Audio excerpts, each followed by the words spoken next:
Isadora Vanya stared at her phone screen, her stomach dropping like a lead weight. The little delivered notification mocked her from beneath the photo, a photo that was supposed to go to her best friend Anya for approval, not to whoever D. Volkov was in her professional contacts. She zoomed in on the image with shaking fingers. There she was, in black silk lingerie, with the confident smirk she'd practiced a dozen times in the mirror. The lighting was perfect, the angle was flawless, and it was now in the hands of a complete stranger, a name tied to the Russian underworld. "Oh God, not him," she whispered, her voice cracking. But let's rewind, because 30 minutes earlier, Isadora Vanya, a brilliant forensic accountant, had been having the worst week of her 24 years. She was financially desperate, dealing with the fallout of her ex-fiancé, Elias, who publicly shamed her and left her with crushing debt from her grandfather's medical care at the St. Jude Clinic. Her impulsive photo-taking was a reckless attempt to assert power and feel desirable. This context built sympathy before revealing the devastating recipient, D. Volkov, a contact she vaguely remembered from an ominous encounter tied to a shady real estate audit, a contact belonging to Antonio Volkov. She typed a message to Anya, but her phone, thanks to a system glitch, sent it to D. Volkov. The message delivered at 10:15 p.m. Izzy's second instinct was to disappear. Instead, she did what any panicking expert would do. She sent 6 follow-up messages in rapid succession. "Urgent. Wrong person. Please delete. This is a critical error. My deepest apologies. I'm begging you." Her phone buzzed. The response was short, just 3 words. "It will make a lovely wedding gift." Izzy's blood turned to ice water. Antonio Volkov sat in his penthouse office, the city glittering below like scattered diamonds on black velvet. He'd just finished a tedious meeting about the Volkov estate inheritance, a property worth $200 million that required one inconvenient condition, a legitimate wife before December 31st. His lawyers had been clear: no wife, no inheritance, and Antonio Volkov did not lose what was rightfully his. When his phone buzzed with an unknown message, he almost ignored it. Then he saw the photo. A woman in black silk, her eyes sharp with manufactured confidence, her body a study in curves and barely contained desperation. But it was the follow-up messages that truly intrigued him. The panic, the begging, the vulnerability wrapped in professional language. He researched the number within minutes using resources most people didn't know existed. Isadora Vanya, forensic accountant, 24 years old. Grandfather in critical care at St. Jude Clinic. Drowning in debt thanks to an ex-fiancé named Elias Grant, who'd systematically destroyed her credit and reputation before abandoning her to financial ruin. Antonio leaned back, a cold smile touching his lips. She was desperate. She was brilliant with numbers, which meant she understood value and leverage, and she just handed him the perfect solution to his inheritance problem wrapped in black silk and panic. He typed his response with deliberate care. "It will make a lovely wedding gift." Then he made a call to Vasily, his most trusted enforcer. "I need complete background on Isadora Vanya, everything. Employment history, financial records, medical records, known associates, and I need it before sunrise." By morning, Antonio knew more about Izzy than she probably knew about herself. Her grandfather's debts totaled $340,000 and climbing. Her ex-fiancé had systematically destroyed her professional reputation, spreading rumors that made finding adequate work nearly impossible.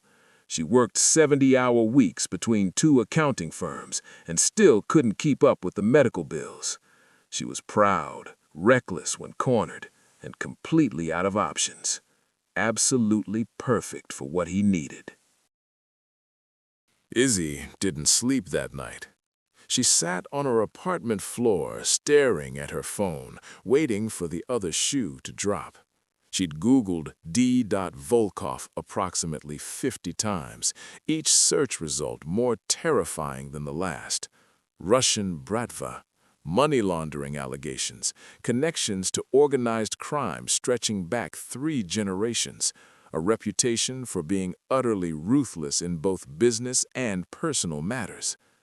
When the knock came at precisely 7 a.m., she knew exactly who it was before opening the door. A man built like a tank stood there, his expression carved from granite. "Isadora, Vanya, my name is Vasily. Mr. Volkov requests your presence." He held out a sealed envelope, black with gold embossing. "This is not optional." Izzy's hand shook as she opened it. Inside was a single card with an address downtown and a time, 10 a.m. Below that, a handwritten note in elegant script. "Bring nothing, say nothing, come alone." "What if I refuse?" Her voice came out steadier than she felt.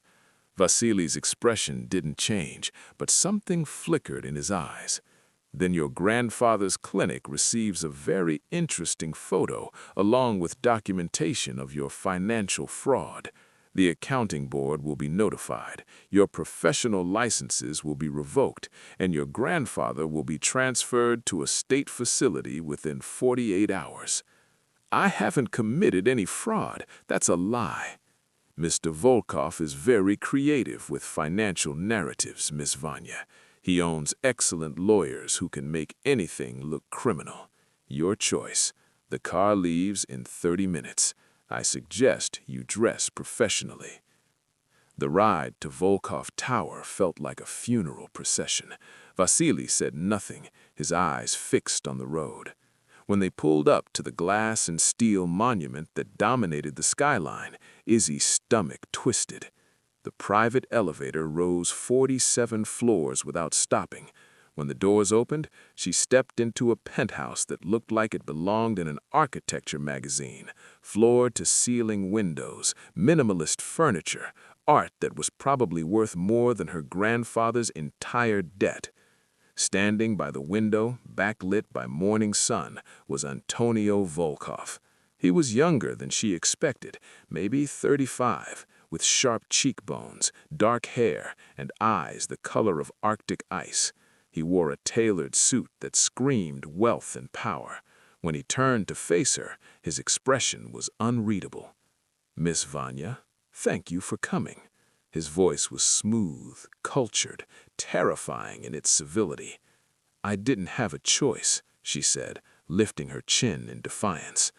A ghost of a smile touched his lips. "You always have choices, Miss Vanya, but some are significantly less pleasant than others." Antonio gestured to a chair positioned in front of his massive desk.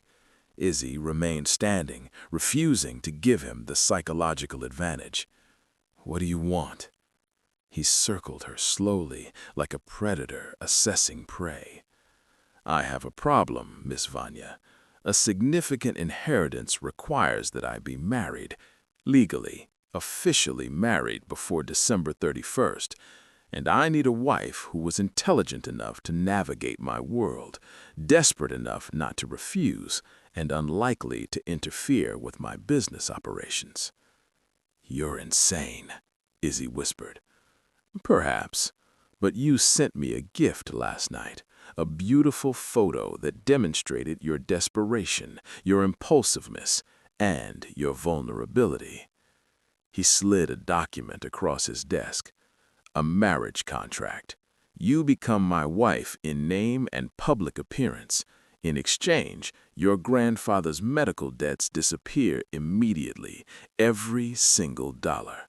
You receive a monthly allowance of $20,000. You live here with full access to everything except my private office.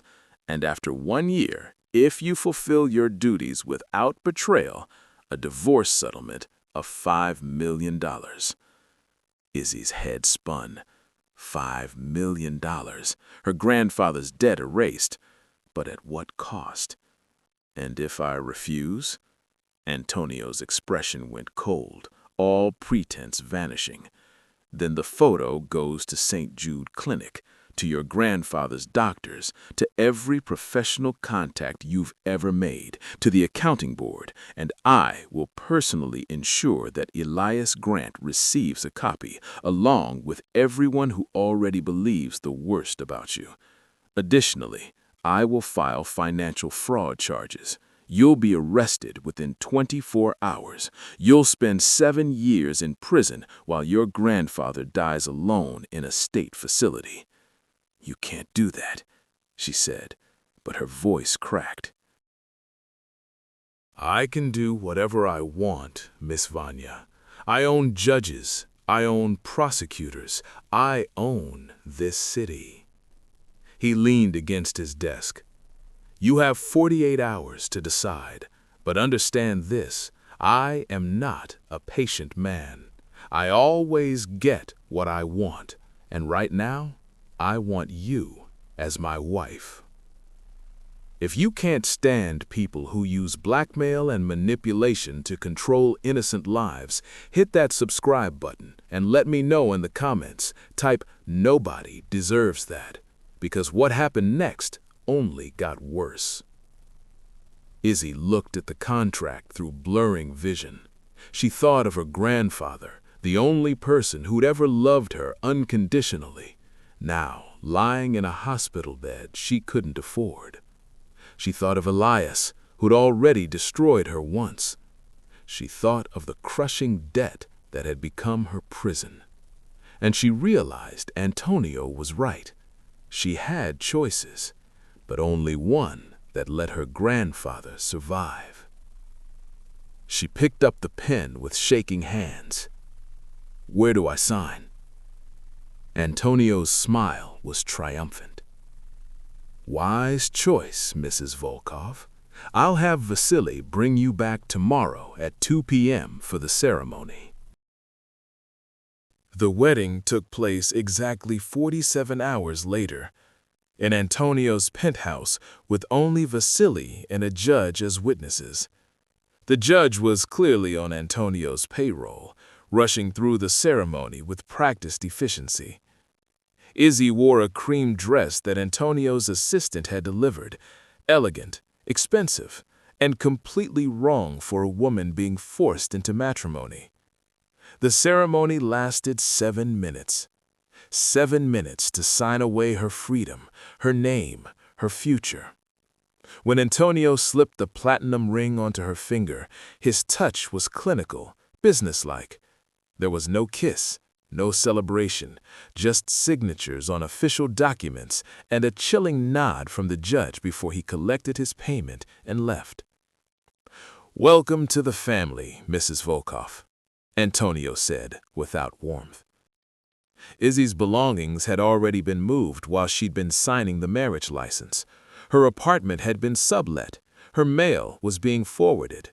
Her life had been erased and rebuilt in less than 2 days. That night, Vasily found her standing by the window, staring at the city below. You should eat something, Mrs. Volkov, he said, his voice surprisingly gentle.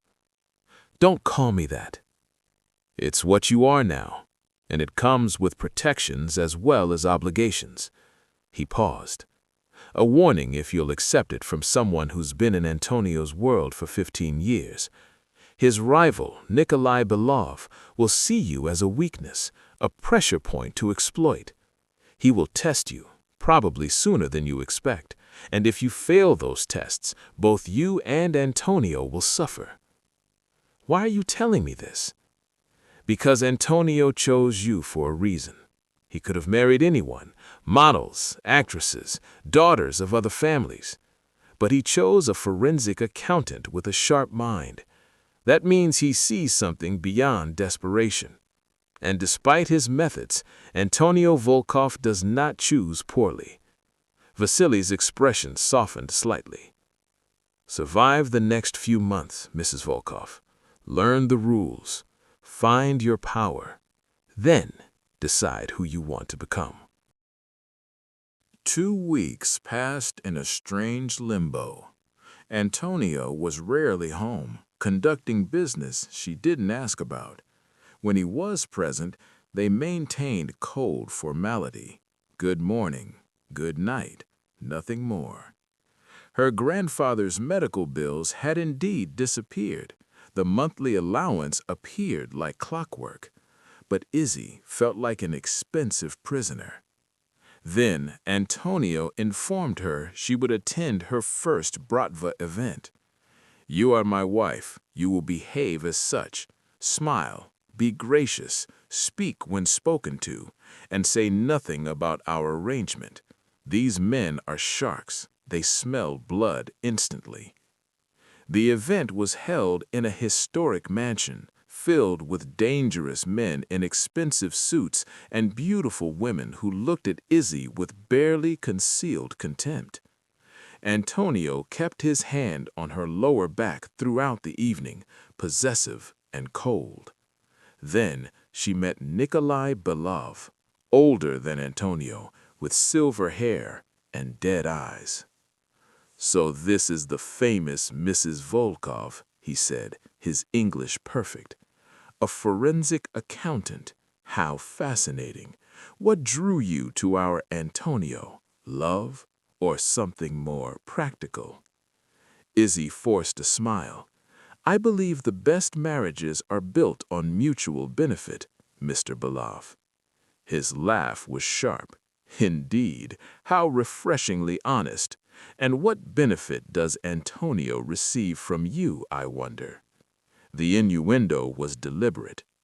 The question hung like poison. Antonio's fingers tightened on her back.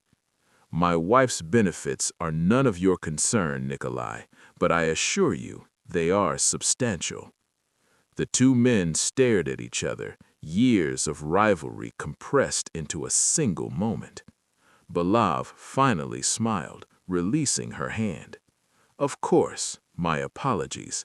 Simply curiosity about Antonio's sudden romantic impulses." He raised his glass. "To new beginnings and unexpected marriages." Later, as Antonio drove them home in silence, Izzy finally spoke. "He knows, doesn't he, about the blackmail?" Antonio's jaw tightened. "Belov knows many things, most of them wrong. He's a paranoid old man." But Izzy had spent years reading people through financial patterns, and she'd just seen something in Belov's eyes that terrified her. Cold calculation. He wasn't just suspicious. He was planning something. Izzy couldn't sleep. The conversation with Belov replayed like a warning siren. She knew Antonio had a private office, one she'd been forbidden from entering. But Izzy had spent her career uncovering hidden financial crimes, and something about this marriage didn't add up. At 3 a.m., when Antonio was away on business, she picked the lock. The office was immaculate, but her trained eyes found the anomaly. A hidden drawer secured with a fingerprint lock. She spent 20 minutes bypassing it, using techniques she'd learned tracking white-collar criminals. Inside was a ledger handwritten in code, but Izzy understood financial code like music.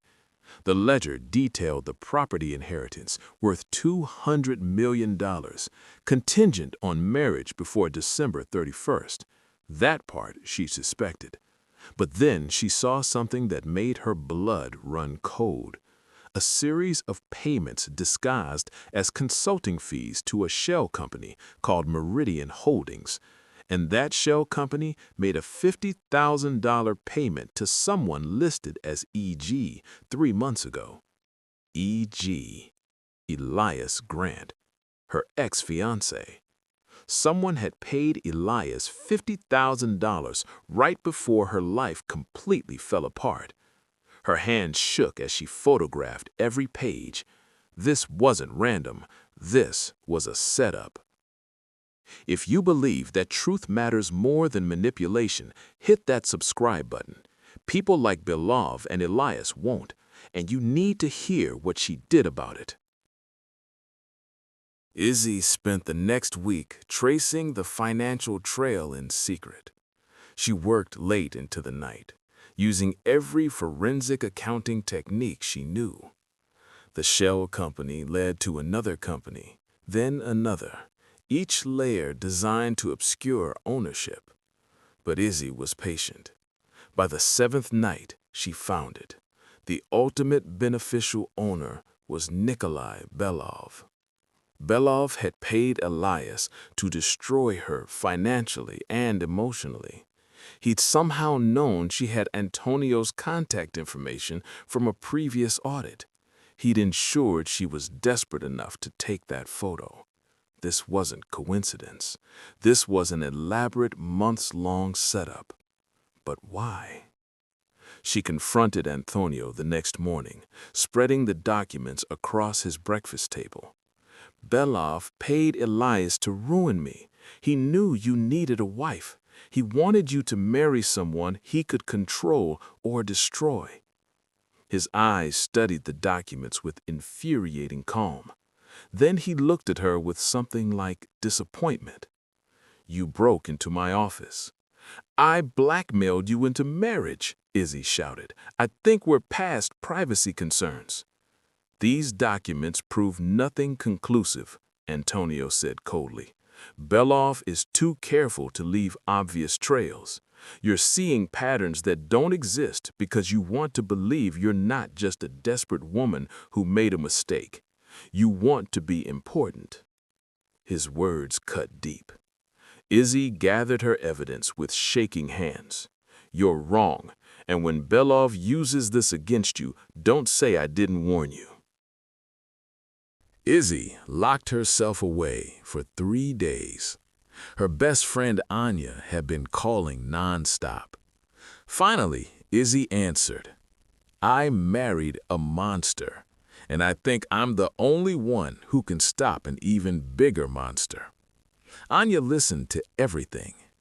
Then she said, so prove it. You're the best forensic accountant I know. If Belov's trail exists, you'll find it. Those words ignited something in Izzy. This wasn't about saving Antonio. This was about proving her worth, her expertise, her value.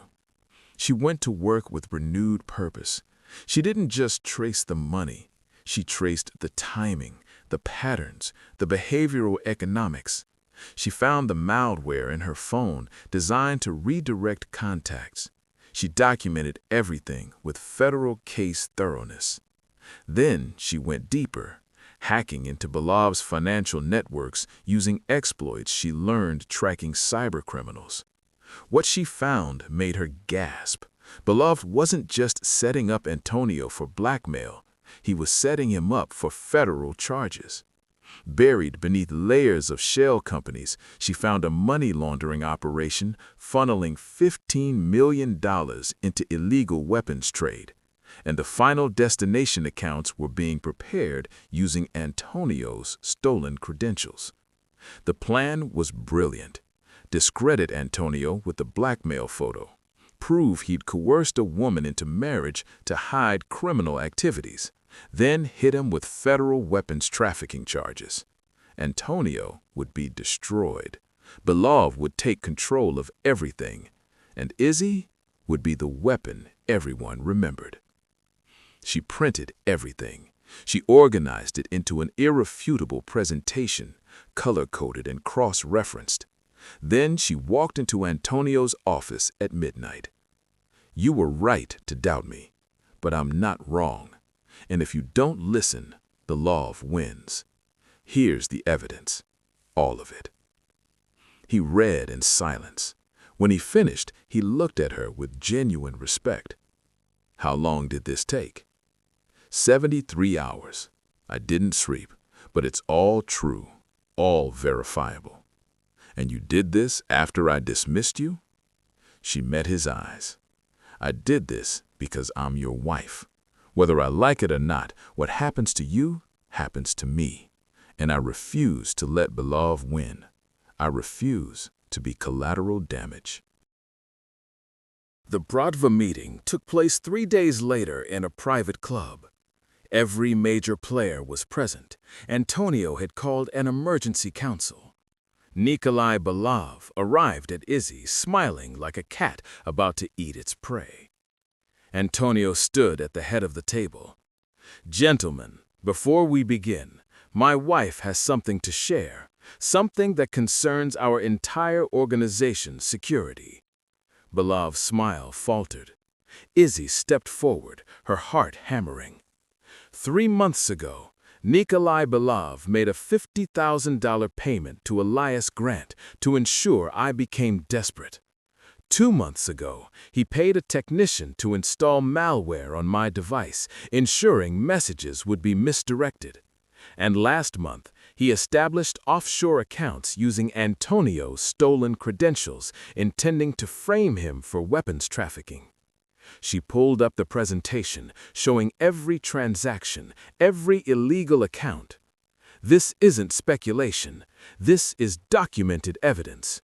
Belov orchestrated my marriage to Antonio because he needed a weakness he could exploit.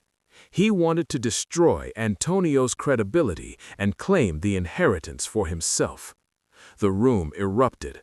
Belov stood, his face purple with rage. "This is absurd. The woman is desperate to—" "The woman," Antonio interrupted, his voice deadly quiet, "is a forensic accountant who has just exposed your entire operation, every transaction, every illegal account." He nodded to Vasily, who placed additional documents on the table. "We've contacted federal authorities. They're very interested." Comment, "Truth always wins if your team is Isadora. The manipulation can't win. Now watch what happens when she finally fights back." Belov lunged at Izzy, but Vasily intercepted him, breaking his wrist with an audible crack. Other security personnel restrained Belov's men. Antonio walked slowly around the table. "Let this be clear. Isadora Volkov is not a weakness. She is an asset. Anyone who threatens her threatens me. Belov, you have 24 hours to leave the country before we hand you to federal authorities." Belov was dragged out, still screaming threats. The remaining members looked at Izzy with new eyes, respect, calculation, even fear. She'd proven herself more valuable than any of them had imagined. Later, in the penthouse, Izzy poured vodka with shaking hands. Antonio watched her. "You saved my life tonight. Probably both our lives." "I considered letting you fall," Izzy admitted. "But that's not who I am. You're a monster, Antonio, but you keep your promises." "I need to tell you something," Antonio said. "The photo was leverage, yes, but it wasn't the only reason. I saw someone proud and brilliant who'd been broken. I saw someone I could respect. I needed a partner who could survive this world." "You needed a chess piece," Izzy corrected. "At first, yes, but you became something more.